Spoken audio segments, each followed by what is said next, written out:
Hello guys, good morning muna rito. Good morning muna dyan at good evening rito. Ito, pag-usapan natin sapagkat grabe ang grabe ang fake news nitong mga didilis about sa stage 4 daw na colon cancer nitong si Tito Bongbong natin.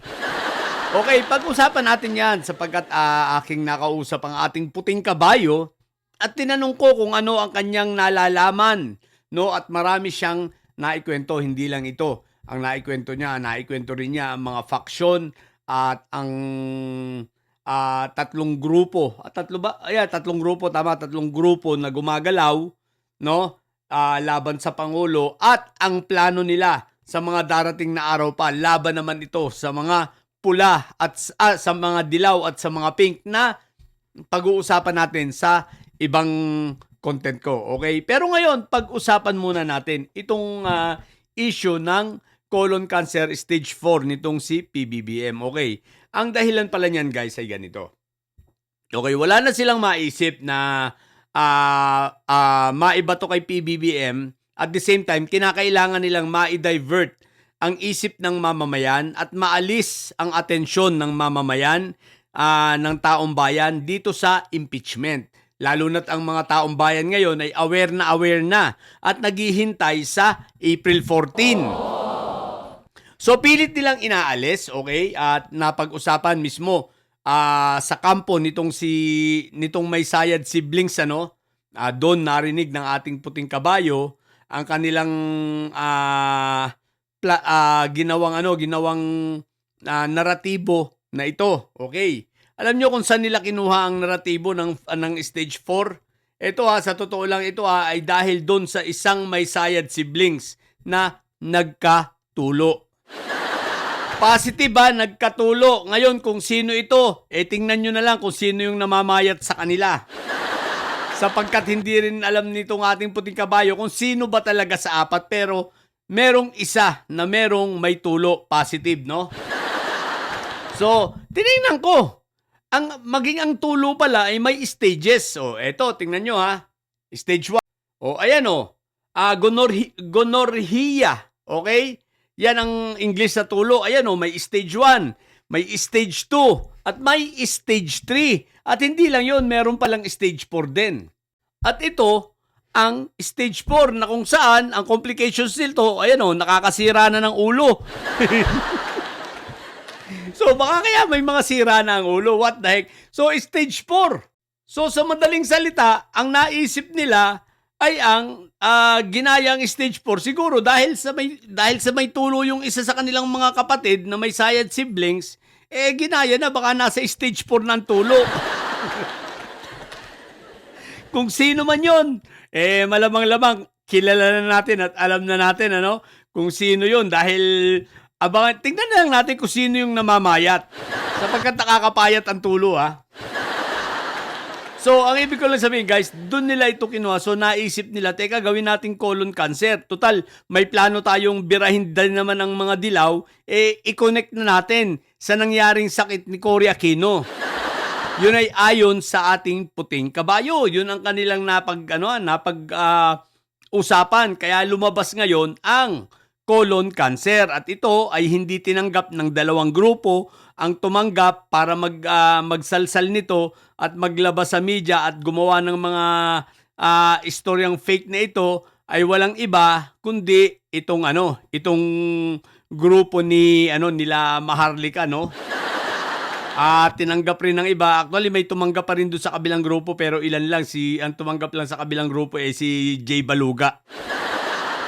Na ikalat ang naratibo ng colon cancer ni Tito Bongbong. Yun nga, may sakit na rin na colon cancer ang putik. So, fake ito. So, ayan, si Bugris na baluga. Kung sino yung mga baluga, yung mga madudungis at mga bobos, sila ngayon ang nagpakalat nito. So, kasama dyan si Maharlika, kasama si Bugris yata, itong si Guanzon, si Buangson, yan.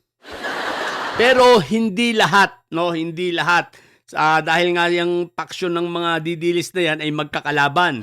Tulad ng sinabi ko, may tatlong paksyon, may tatlong grupo. Itong grupo ni Maharlika, May grupo naman sila Joey at sila Joey De Viver, Tio Moreno, yung magkakasama eh.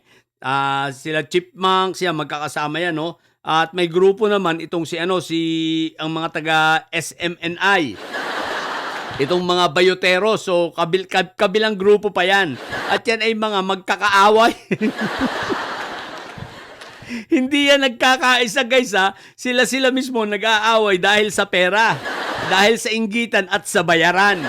O yan ang katotohanan. O. Kaya lang syempre, ganun pa rin. Ang suma total nun, tatlong grupo ang gumigiba sa ating Pangulo at tatlong grupo rin ang gigiba dito sa mga pink at sa mga dilawan. At sa mga darating na araw, i-content ko yan, ano? So, yan ang tunay, no? Kaya ito ay fake news.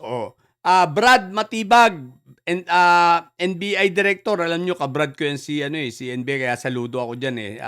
Pero doon sa isang brad namin na si Mike Diferensya, si Raulo yun. Tinatakwil ko yung hinayupak na yun.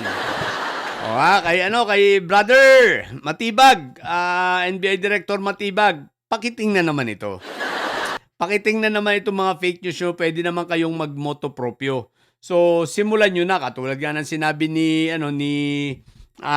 PCO secretary natin, tutuhanin ninyo. Gawin ninyo, itong mga, dahil ito'y talagang fake news, maliwanag. Sa bagay, ang naniniwala lang naman sa kanila ay sila lang naman. Di ba? Kaya lang, ang pangit kasing tingnan, lalo na sa labas ng ating bansa, lalo sa mga nakakapanood ng mga nasa ibang bansa rin, ang pangit tingnan, ang gulo-gulo nitong mga fake news na ito, di ba? Anyway, mga didilis lang naman ang naniniwala sa kanila at iilan na lang naman sila. So, at hindi na tayo magtasabagay. Sige lang, mag-fake news kayo na mag-fake news. Ang naniniwala naman sa inyo, kayo lang. Hindi nga kayo dumami. Hindi na nga kayo nadadagdagan ng bilang, nababawasan pa, di ba? What the heck? So, yan ang pinagmulan. Kaya fake news po, fake news na fake news. At itong sino yun? Iloy Bugres. Oy, Iloy Bugres, maligo ka muna. Sa tuwing harap ka naman sa pagbablog mo, pwede maligo ka. At napakadugyot ang itsura mo, what the heck?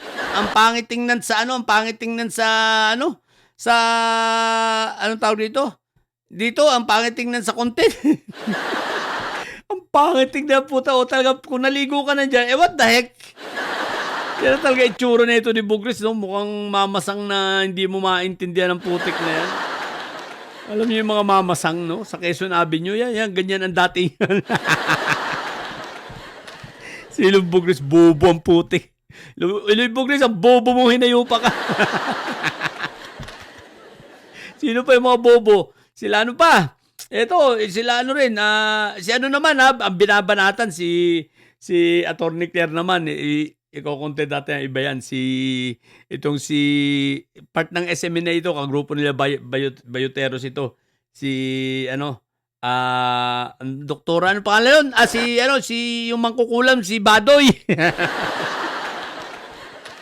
Tsaka si Eric Celis na si Raulo rin, no? So, yan dalawang yan. What the heck? So, yun lang muna. Sa mga bobong didilis yan at may sayad na nyo, ang tatay nyo ay preso, ang BP nyo ay bobo. Matili kayo mga bobo at may sayad sapagkat ang may sayad ay laging high blood. Bye!